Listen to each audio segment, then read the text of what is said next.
Приветствую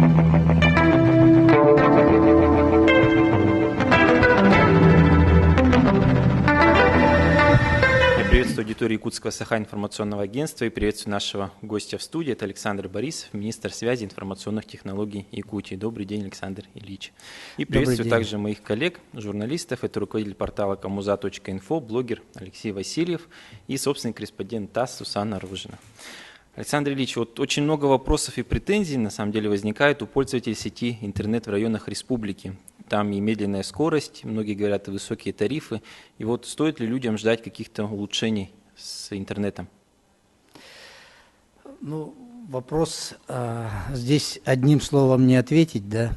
Я пришел в правительство ровно 5 лет назад, вот в июне исполнилось. И когда я пришел, ситуация практически по всей республике была одинаковая. Я был согласен с выводом о том, что в республике интернета нет. Весь канал, который к нам приходил в республику, он составлял примерно 900 мегабит в секунду, да, это меньше 1 гигабита.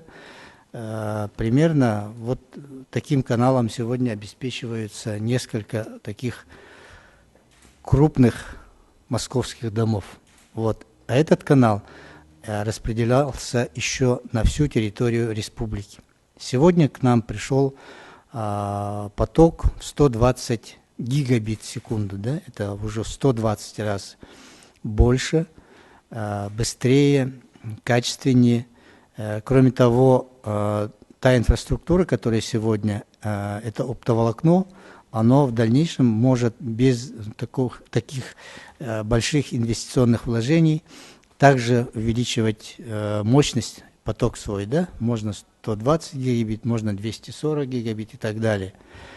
Вот. И сегодня уже 49% населения находится в зоне действия этих волоконно-оптических линий связи. То есть они имеют уже возможность получать качественные услуги связи, современные услуги связи. 51% сегодня находится в зоне спутниковой связи. Они имеют только доступ к интернету через спутник связи. Но все-таки даже при сегодняшнем положении, если мы возьмем, запустив сюда несколько коммерческих компаний на территории республики, мы лучше выглядим, чем наши соседи, магаданцы, там, Камчатка и так далее, да, которые вообще полностью имеют только спутниковый доступ. Вот буквально в июне мы проводили конференцию, и они во всеуслышание нам заявляли здесь, что 1 мегабит в секунду в Магадане стоит от 90 до 120 тысяч рублей. Для физиков, для юридических лиц, для физических лиц.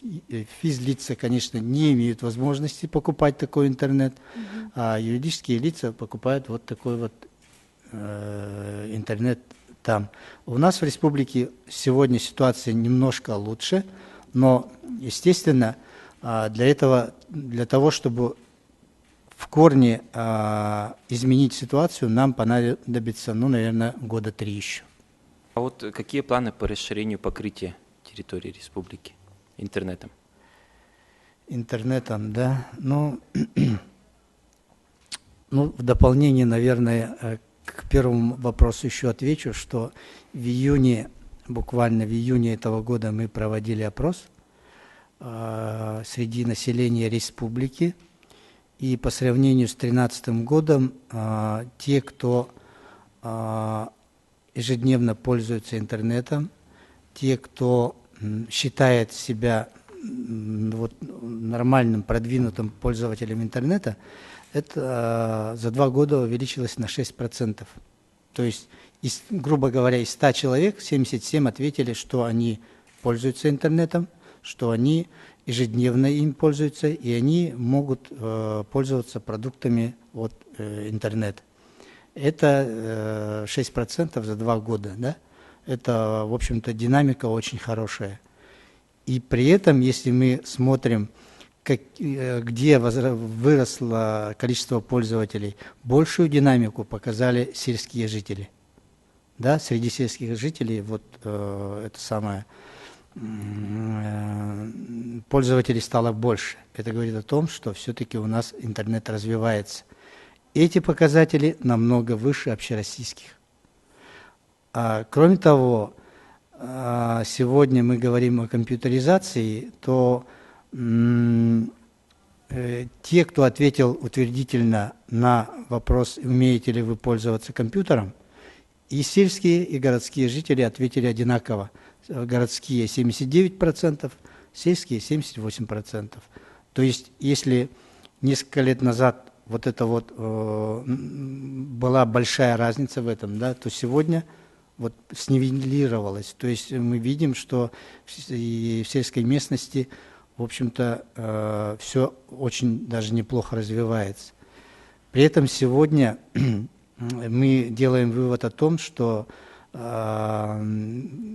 сельский пользователь пришел как раз-таки из-за мобильного интернета.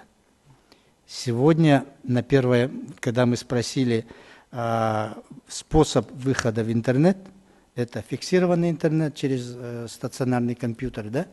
Его уменьшение за буквально несколько лет, за 2 года, это он уменьшился на 15%, а пользователи, которые выходят в интернет через мобильный интернет, их процент возрос до 61%.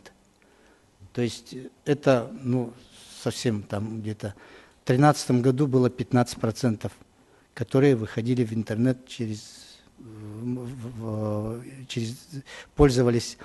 выходили на ресурсы интернета через мобильный интернет. Да? Вот такая вот статистика, это говорит о многом. И второй вопрос у нас был. Территориально как интернет будет? Да. Мы сегодня работаем, наверное, по 4 проектам. Да? Первый проект – это сегодня в Ростелекоме находится на утверждении инвестиционный проект. Мы его называем западным проектом. Это подключение Алекминска, Ленска, Мирного к оптоволоконным сетям, которые построены в инфраструктуре энергетиков. То есть в газотросе этих линий находится оптоволокно, и по ним мы вот несколько лет работаем. Мы практически договорились с энергетиками, чтобы они там при строительстве установили лучшее оборудование, чтобы нам остались какие-то оптоволокна, которые мы бы распределили своим операторам. Эта работа проведена. Вот я сказал в одном предложении, а для этого понадобилось практически 2 года. Да? Вот я был назначен министром Никифоровым руководителем рабочей группы в апреле 2013 года, и последний протокол я подписал в мае 2015 года. Вот. И после этого уже ушел инвестпроект в Ростелеком, и сегодня он находится на утверждении. Если он будет утвержден, то к концу 2016 года Запад Якутии, Мирный, Ленск, Алекминск будут обеспечены хорошими скоростными каналами через оптические линии. И восточный проект, это сегодня мы притащили в Якутию инвестора НПО «Импульс», который подписал с нами и с Магаданом соглашение. И вот буквально на днях руководитель этой компании прилетает сюда, вслед за ним сразу рабочая группа, техника, кабель 270 километров оптоволокна, первая партия, и в августе они начинают разворачивать строительство. Вот. Конец года, наверное, мы планируем выйти уже на Хандыгу, и там в первом квартале 2016 года уже там светит по их планам Магадан. Вот. В эту зону попадает 5 наших районов, и близлежащие населенные пункты будут обеспечены также хорошей связью. Это 2 проекта по оптоволокну. И также в СМИ было много информации о том, что глава республики подписал соглашение с Минкомсвязью и Ростелекомом во время Санкт-Петербургского экономического форума об устранении цифрового неравенства. Вот, согласно этому соглашению, согласно этому документу, в течение 2 лет в Якутии произойдет огромная работа. Это 16-17 год, 123 населенных пункта населением от 250 до 500 человек. В этих населенных пунктах скорость возрастет где-то минимум до 10 мегабит в секунду.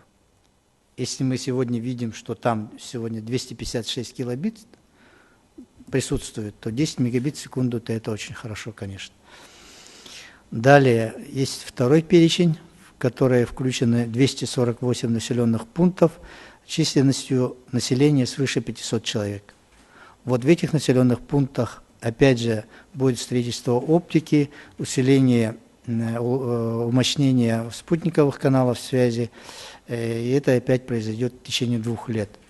В итоге мы прогнозируем, что в Якутии оптоволокном будет охвачено более 200 населенных пунктов. Это к какому году? Это вот к 2018 году, да? Ну, 16-17 год. К 2018 году соглашение, ну, не могу сказать, будет или продолжено там дальше, или будет завершено. Это 3-й проект, но на самом деле это самый важный проект, который нам нужно реализовать в эти годы. И 4-й проект – это подписание соглашения с «Газпромом». Оно было подписано, подготовлено в течение полугода и подписано 1 сентября прошлого года.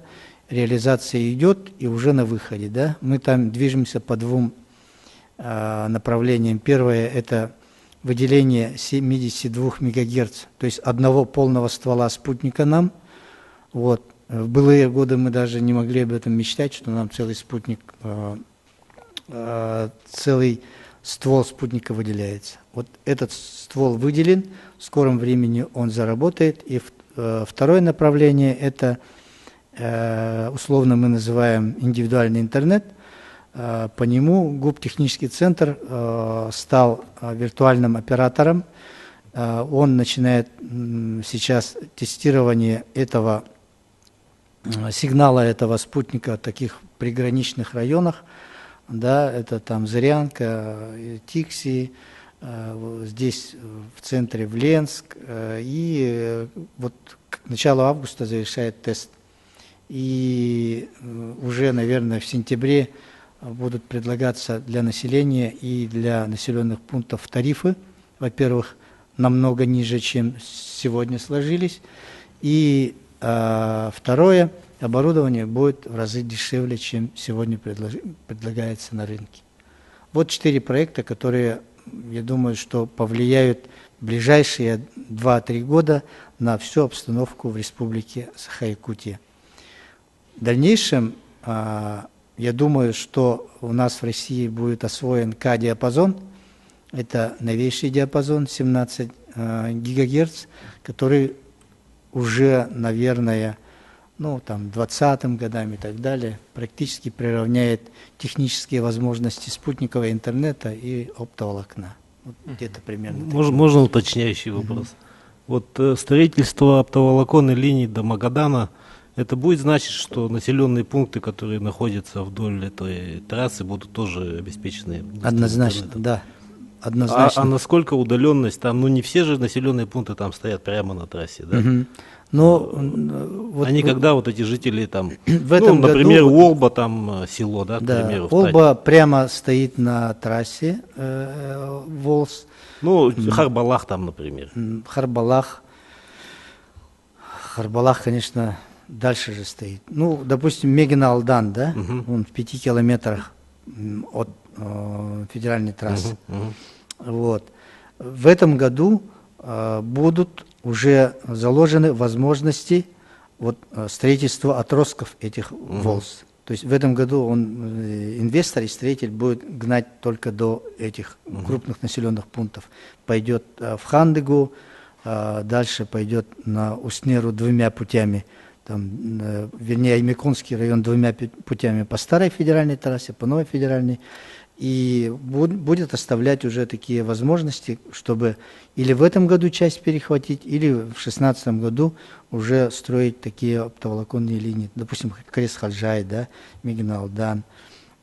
Эти возможности мы рассматривали, и техническая возможность есть. И однозначно мы будем просить их такие возможности делать. Это инвестор, он сам строит. Поэтому, наверное, крупные он все эти построит, но так, чтобы раздавать там населению и так далее, мы должны запускать своих операторов. Да, малых операторов, крупных операторов, которые будут закупать уже магистральные каналы у этого же импульса. И второй вопрос, вот по спутнику «Газпрома». Все-таки какая примерно будет цена для конечного пользователя, когда все это заработает? В городе мы, например, платим там 1500 рублей, 1000 за месяц. Понимаете, сегодня спутниковый интернет у нас безлимитного нету там. Да, во-первых, там вообще это не безлимит. То есть сегодня скачать 1 гигабайт стоит, наверное, больше 1000 рублей. По спутнику? Да, по спутнику. Хочу я фильм посмотреть, ночью поставил, утром видел, что фильм закачался, хотя фильмы тяжелее весят, там, может быть, 2-3 гигабайта, да, условно говорю. И я уже должен 1000 рублей. Но лучше сходить, конечно, в кинотеатр, посмотреть за 50 рублей. Но уже по «Газпрому» мы будем предлагать безлимитные тарифы. Скорость скачивания до 10 мегабит в секунду, передачи 256, 512 мегабит в секунду. Вот такие скорости, безлимит. Конечно, это будет дороже, чем в городе Якутске, потому что все равно закупается ресурс спутника. Но подождем немного, тарифы будут согласованы и утверждены. Александр Ильич, скажите, пожалуйста, а вот те перечисленные программы, 4 программы, которые вы только что озвучили, они из каких средств будут финансироваться, реализация данных программ? Давайте так, лучше сказать, что из бюджета финансируется, да? Из бюджета мы будем финансировать через программу развития арктических и северных наших районов 44 населенных пункта, наших малых населенных пунктов, в которых нигде, никакими федеральными, региональными программами не предусматривается интернет. Только это. Восток – это НПО «Импульс», это инвестор, собственные деньги НПО «Импульс». Значит, на запад это деньги Ростелекома и Большой Тройки. Они будут делить стоимость этого проекта, потому что там инфраструктура одна используется. Устранение цифрового неравенства. Если малые населенные пункты от 250 до 500, это фонд универсальных услуг, федеральный фонд универсальных услуг, куда операторы отчисляют деньги от своих доходов. Свыше 500 человек Ростелеком собственные средства. Таким образом. А вот из бюджета тогда до 2018 года какая сумма будет направлена? Я не могу сказать до 2018 года. Совершенно небольшие деньги из бюджета направляются конкретно на инфраструктуру. Мы инфраструктуру сегодня решаем с помощью инвесторов, наших операторов связи. Давайте так, когда мы начинали работу, здесь оптики не было. Много раз об этом говорили, я еще раз хочу подчеркнуть. Подписание мною протокола соглашения с Транстелекомом. Когда я пришел, я изучил этот проект, в котором, во-первых, не было перехода на город Якутск, Абсолютно в этом проекте как бы не рассматривались вопросы обеспечения населения. Только производственные цели и задачи там, железнодорожников. И отсутствовало 200 километров где-то в районе Томмота оптоволокна. Там была в проекте заложена медь. Да? Вот. Нужно было решать эту задачу. 200 километров оптоволокна и переход на город Якутск. Вот. В результате работы с Транстелекомом, многих встреч, там, разных соглашений, протоколов, было решено, что Транстелеком достраивает это.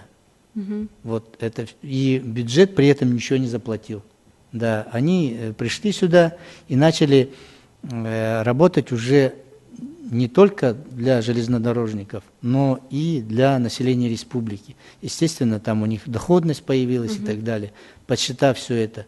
Ну, есть наша работа в этом, конечно, есть, но при этом мы не затратили вроде бы бюджетных средств. Вот, дополнительно ничего им не оплачивалось. Вот. Вот такая работа. То же самое «Газпромом» космические системы. Можно было сидеть сложа руки, и все бы прошло, и никто бы даже и не знал бы, что там.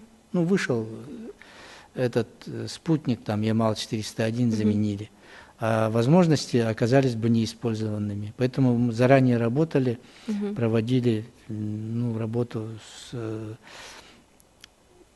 балансодержателями этого спутника. Ну, в результате вот так вот появилось. Поэтому для решения задач, мне кажется, не обязательно привлекать бюджетные средства. И эффективность решения задач не должно оцениваться вложением бюджетных средств. Вот, ну, я так думаю. А вы неоднократно говорили о том, что на данный момент покрытие, то есть 95% населения имеют уже доступ к интернету. Скажите, пожалуйста, можно ли тогда сказать то, что к 2018 году уже 100% будет? В связи с реализацией данных перечисленных. 95% я всегда подчеркивал, что это есть техническая возможность. Да? То есть сегодня, если тот же АДСЛ позволяет человеку на селе принимать интернет со скоростью 2 мегабита в секунду, но на весь населенный пункт там 1 мегабит в секунду есть. То есть у него есть техническая возможность, а на село канал слабый, он не может ему обеспечить это. Мы говорим об этом, что 95-97% у нас технически имеют возможность получать, но каналы до них слабые. Вот. И до 2018 года, конечно, это будет картина резко улучшиться, но никогда показатель обеспечения покрытия сотовой связью, телерадиовещанием, интернетом не будет свыше 98-99%. Всегда есть населенные пункты, которые находятся на отшибе, где живут там 100 человек, там меньше, 150 человек там, и так далее. Они по воле обстоятельств, географического положения не будут обеспечены вот этим интернетом. Где будет интернет только тот, который они будут сами покупать. Да? Ну, техническая возможность, конечно, будет там. Вот я помню раньше, когда еще не было нормального интернета в Якутске, люди уезжали из Якутии и говорили, вот я хочу заниматься бизнесом в интернете, там вести свой сайт или что-то. В Якутске я не могу, здесь нет быстрого интернета, и люди переезжали в Москву там и так далее. Да? Сейчас вот, казалось бы, все это пришло, во всяком случае в Якутске нормальный хороший интернет есть, вот, да, уже несколько лет. Но мы не видим какого-то вот развития IT-бизнеса в том плане, чтобы люди могли бы пользоваться интернетом для зарабатывания денег. Мы вот там смотрим фильмы, сидим в Фейсбуке, что-то еще, но большинство людей никак не зарабатывает, и деньги в экономику Якутии как бы не идут. Вот как вы думаете, что мешает, почему вот не произошло такого развития IT-бизнеса в Якутии, и что нужно сделать, чтобы он случился? Очень хороший вопрос. Я над этим тоже задумываюсь, да. Действительно, были различные там публичные слушания там в Вилтумени. Я слышал упреки в свой адрес, что у нас нет интернета. Вот как бы их держит только интернет. Вот дай интернет, и они здесь начнут там генерировать такие величайшие идеи, начнут зарабатывать деньги, все вот будет шикарно. К сожалению, действительно, вот, ну, можно сказать, 2 года интернет есть, но мы видим определенные точки сдвигов, да, там те, кто разрабатывает ну, мобильные приложения в виде игр, там, и так далее. Вот в App Store появляются, Play Market, программы, которые сегодня разрабатываются на территории города Якутска. Вот, поэтому, ну, первое, что, возможно, для этого нужно время, да. Вот они начали работать здесь, они начинают. У братьев Ушницких там уже, по-моему, более 100 человек работает. Вот. Они доходов генерируют более 500 миллионов рублей, как по моей информации, да, то есть это, ну, уже хорошая компания. Есть несколько компаний, которые, ну, их в количественном отношении мало, но они там что-то все равно делают. Наверное, нужно время для этого. Это первый вариант, что, ну, через 2-3 года они, может быть, появятся. Второе, может быть, те ребята, которые хотели работать, перегорели, может быть, и мозги утекли, да, тоже такое может быть. Хотя мы особо среди разработчиков не видим там в своей сфере, чтобы вот ребята якутские где-то там хорошо вылезли. В основном там это Татарстан, Самара, Новосибирск, Томск. Вот.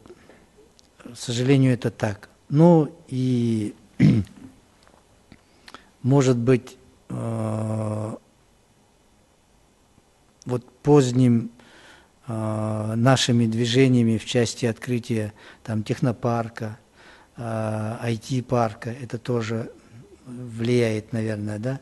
Вот. Еще не все условия созданы. Наличие интернета это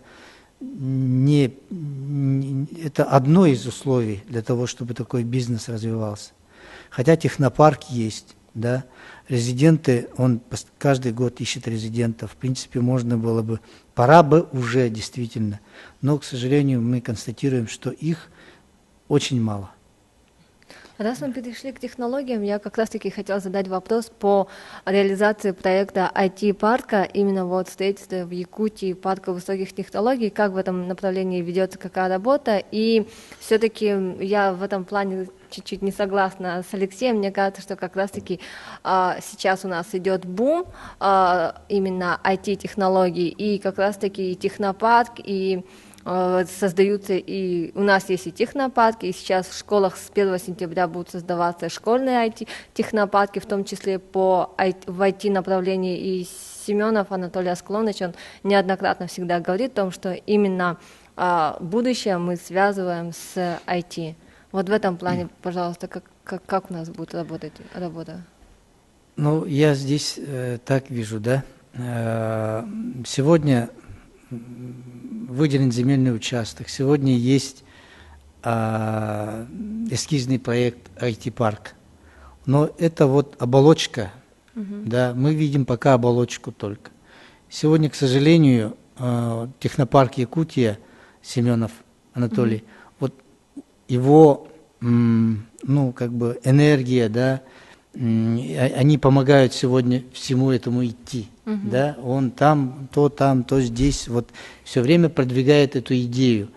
Но пока я вот здесь вижу проблему в том, что мне кажется, нужно этот проект как можно скорее коммерциализировать.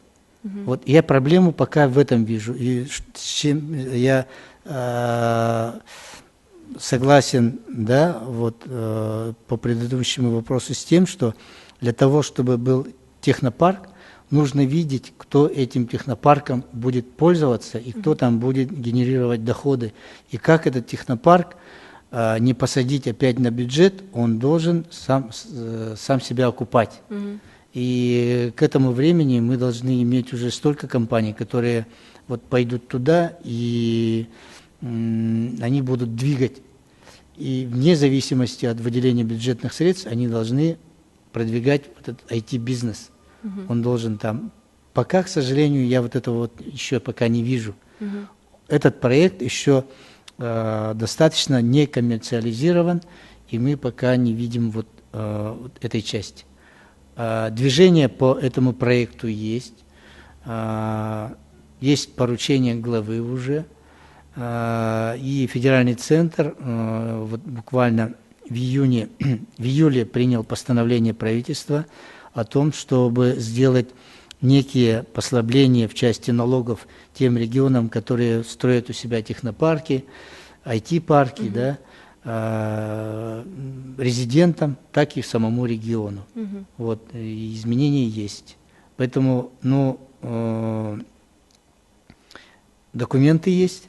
Я думаю, что при активной работе органов власти, которые отвечают за это дело, в принципе, можно проекты двигать. Александр Ильич, вот можно уточнить, а сегодня вот технопарк Якутии, он как бы, на ваш взгляд, все цели выполняет и все задачи, поставленные перед ним? То есть мы, получается, создаем опять новое предприятие, которое называется IT-парк. Ну, вышел ли вот технопарк на какие-то мощности, которые уже, можно сказать, то, что мы должны создавать еще одно предприятие? Ну, это, наверное, неверно так сравнивать.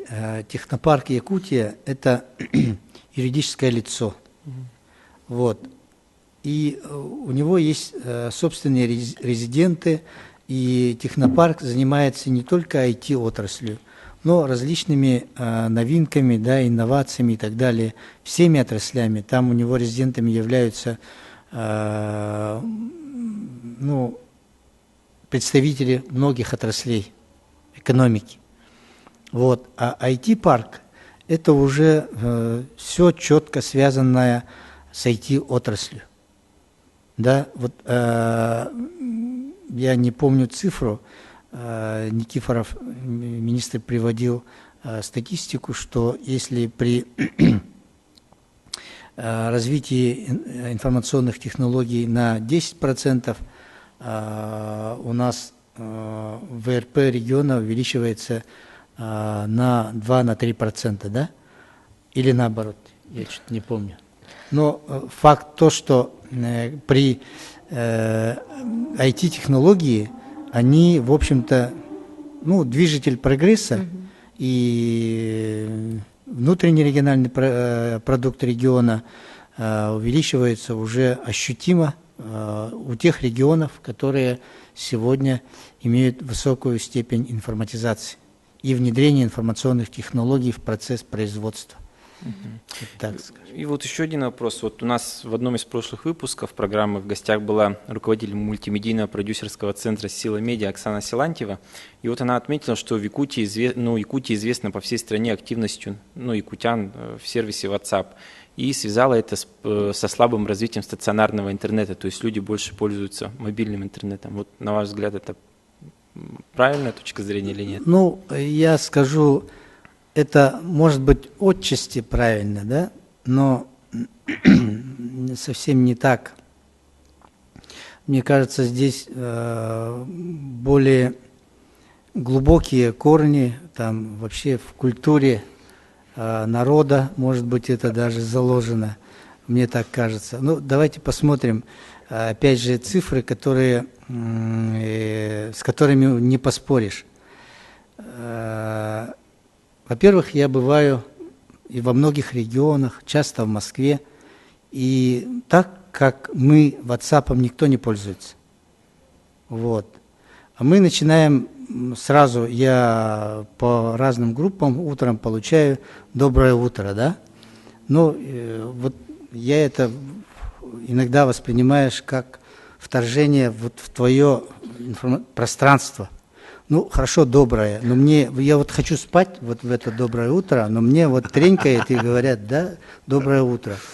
А москвичи, они без разрешения в гости не ходят, и WhatsApp с добрым утром тоже друг друга не будет, да, они пользуют его именно для каких-то, ну, не так часто, да, для производственных целей, там, все прочее. Вот, и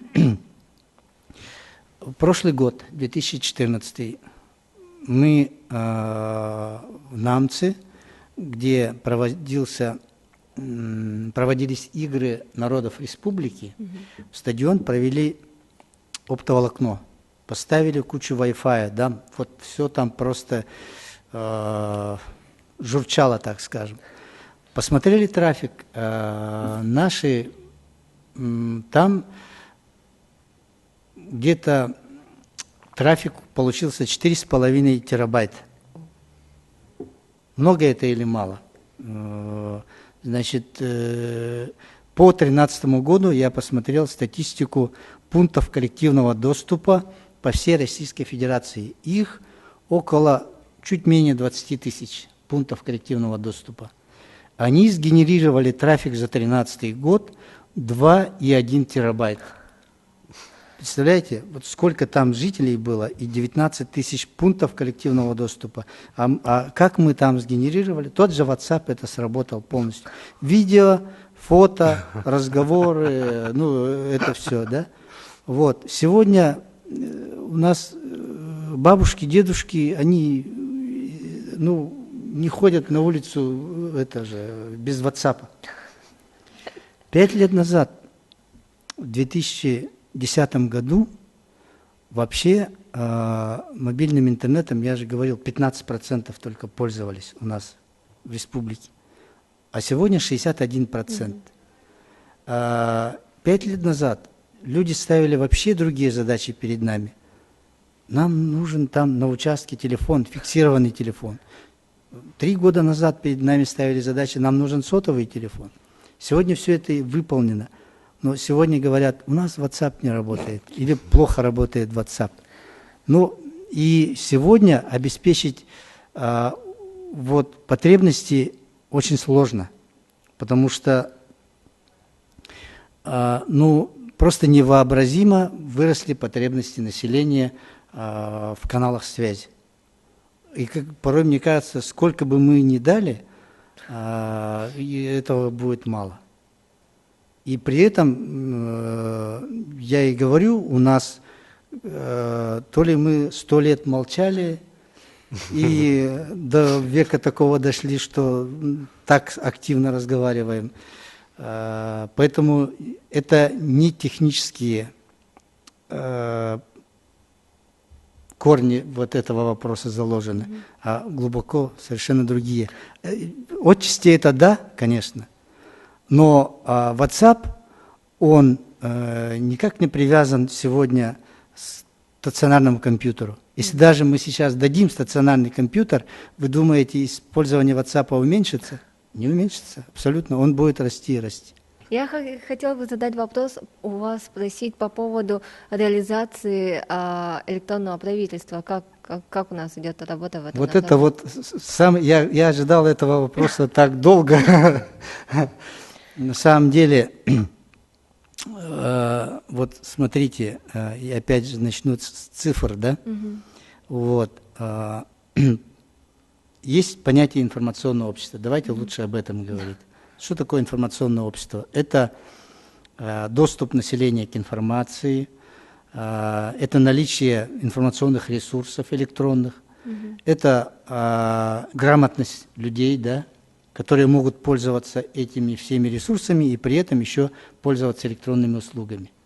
Вот. Все это в совокупности дает понятие информационного общества. То есть это электронное правительство плюс такой образованный в электронном виде гражданин, все это равно информационному обществу. Да?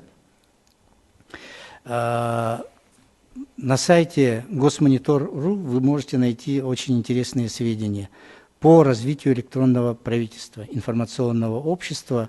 Мы где-то находимся в 20-ке, 30-ке, так, где-то вот так, 20, 27, вот сейчас на такой позиции мы находимся. Вот. По информационному обществу это, да? По развитию электронного правительства, то есть сервисов государства, мы находимся на 14 месте. Вот. По открытости органов власти мы находимся на 3-м месте. А кто первые 2 региона? Там, я не помню, там точно не скажу. Но ни Москва, ни Петербург, они далеко за нами. Вот. Мы постоянно мониторим, вот, ну, есть определенные требования к открытости, да, то есть на сайте органов власти должны быть размещены там такие-то, такие-то, ссылки там, очень много таких требований. Может быть, человеку это не совсем видно, но эти требования нами выполняются, закона, требований по открытости. Вот. У нас 200 электронных услуг на портале. Да? И пользуются ими 31% населения. Это официальные данные. 31% населения. Много это или мало? Ну, мы считаем, что пока мы в этом где-то там за 30-кой находимся, но все равно как бы нормально, потому что мы находились где-то на позициях 70-х. Вот. А сейчас вот таким вот образом. В прошлом году, в октябре, когда я начал работать министром, зарегистрированных на портале было 25 тысяч вот у нас в республике. Сегодня порядка 80 тысяч, чуть меньше 80 тысяч. Ну, чуть более чем полгода прошло. Мы за это время 2 акции хорошие провели, и вот во время акций там очень так хорошая регистрация проходит, ну и народ начинает пользоваться. Кроме того, вот, это портал электронные услуги, да. Кроме того, у нас работает портал образовательный. Да. Вот, это один из удачных проектов за последнее время. С Минобром мы и с городом Якутском вот этот проект продвинули. Надо сказать, к сожалению, сегодня сказать, что он в полной мере работает, невозможно. Он, наверное, проработает тогда, когда вот восстановится цифровое неравенство. Да?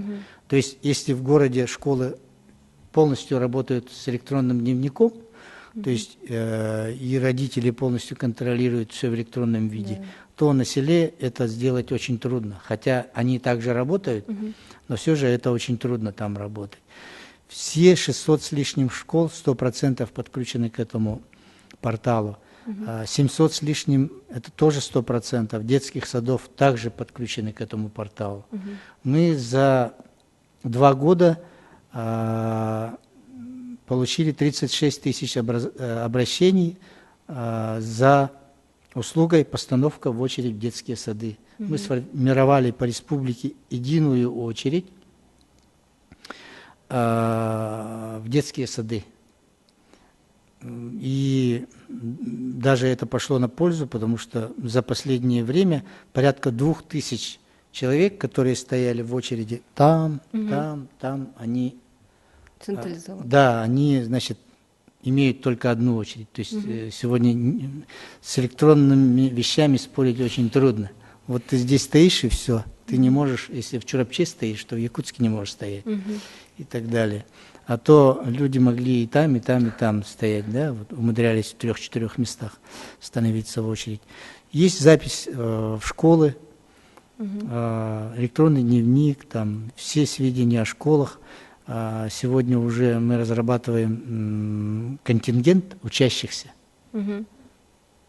Вот, то есть уже в электронном виде все будет видно, будет информация.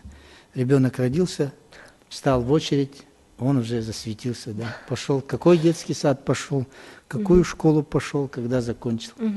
Далее, ну, уже, наверное, вуз будет, контингент вуза. А вот в сфере ЖКХ у нас же тоже планируется внедрить такую систему электронную?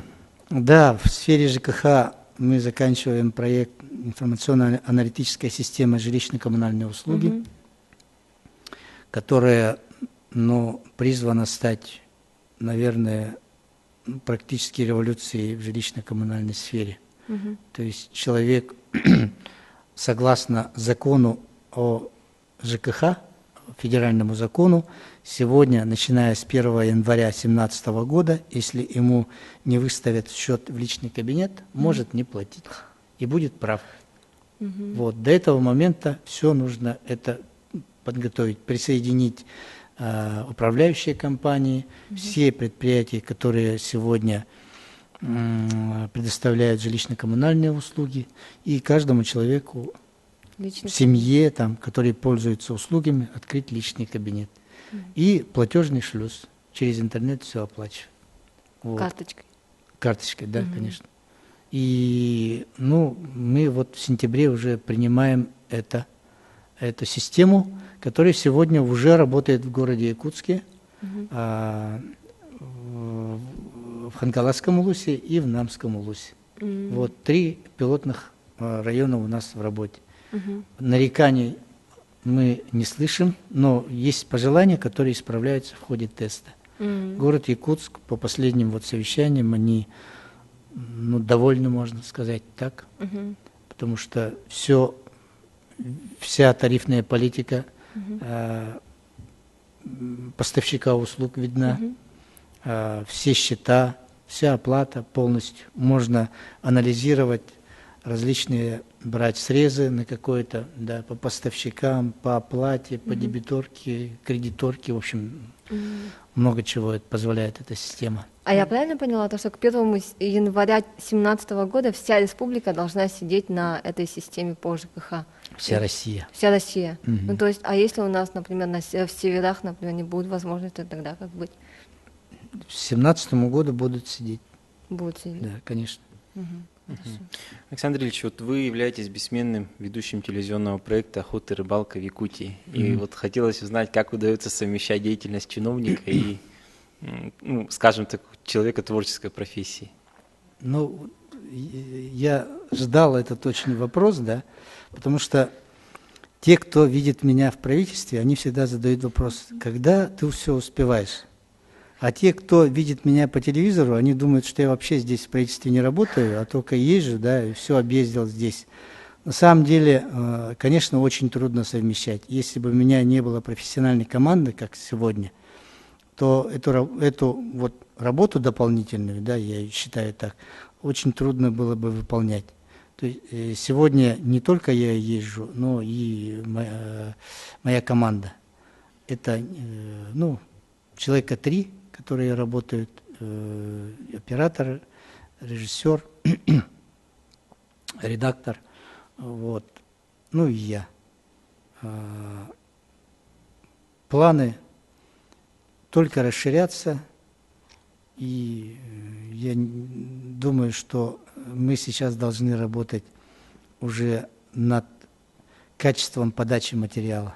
Якутия вообще очень колоритный регион, здесь у нас очень хорошая природа, а сегодня новые технологии позволяют все это в красочном виде подавать, и контент наш не изменится, а будет, как мне кажется, такой же, но при этом мы качество картинки и подачи будем, уже на эту тему у нас есть планы. Мы с будущего года, наверное, это будем реализовывать.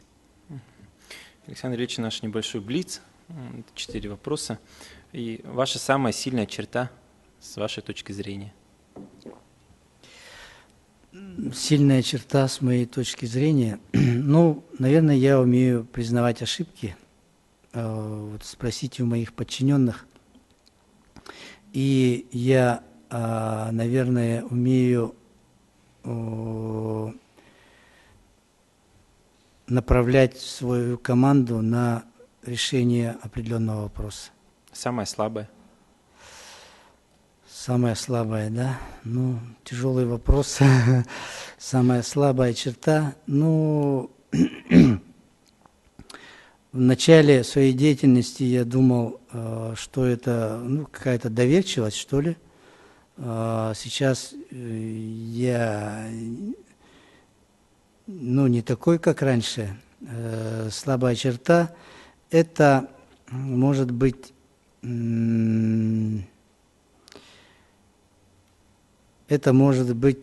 некая неорганизованность, поскольку это все связано с перезагруженностью. Да? Мне бы сегодня хотелось бы делать все еще качественнее, еще лучше. Но в силу загруженности бывает так, что некоторые вещи ты пропускаешь и идешь на консенсус, на договоренность со своей совестью. Да? Это и есть, но с этим нужно бороться. Какой поступок, совершенный другим человеком, вы никогда не сможете простить?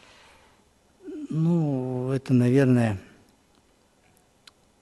будет очень так высокопарными словами, но я вообще не люблю предательство, да, если человек мне говорит вот так, а когда я вышел, он начал действовать по-другому, то есть это нож в спину, да, и чем ближе этот человек, тем больнее и, наверное, нельзя простить.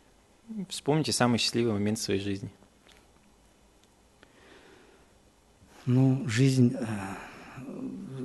знаете, это все гармонично. Есть работа, есть дом, есть хобби. По работе, наверное, я счастливый человек, потому что всегда я стоял на истоке каких-то нововведений. Я помню, недавно, кстати, кто-то меня этот вопрос спрашивал, я сказал так, что это 93-й год, это Кёль, это мы внедряли республиканское телевидение через спутник, и когда пошел этот сигнал, и жители этого села, мы тогда Чоропчай, это Кёль и Жиганск одновременно внедряли, и радости их не было конца, и я понял, что мы делаем очень хорошее дело. Это мне по работе запомнилось. Но в семейной жизни, в личной жизни, это, конечно, наверное, когда закончил, был такой момент, когда я почувствовал себя взрослым человеком. Он пришел ровно тогда, когда я закончил почему-то школу. И мне было, я до сих пор помню, что я стал взрослым человеком, и это до сих пор мне осталось. Естественно, там рождение сына, дочери, это никогда не забываемое, да, впечатление. Как обычный человек, наверное, это. Хобби, это когда я поставил своего внука на горные лыжи. Это произошло буквально в январе этого года, я этого достиг, он сейчас просто, я еле его догоняю, 5-летнего пацана, да. И, наверное, это когда первая передача вышла в эфир, и пришла не то что узнаваемость, а просто это была радость. Обидно то, что я до этого 20 лет в телевидении работал, меня никто не знал. Несколько передач на тему охота и рыбалка в Якутии, и со мной стали здороваться во всех деревнях, везде. Это было, конечно, обидно, что я на самом деле сделал столько для телевидения, а тут там, снял передачу, все это как-то сделали, и получилась хорошая передача, но все же это стоило не столько трудов, сколько я до этого делал для телевидения. Это был Александр Борисов. Спасибо, Александр Ильич, что пришли. Спасибо.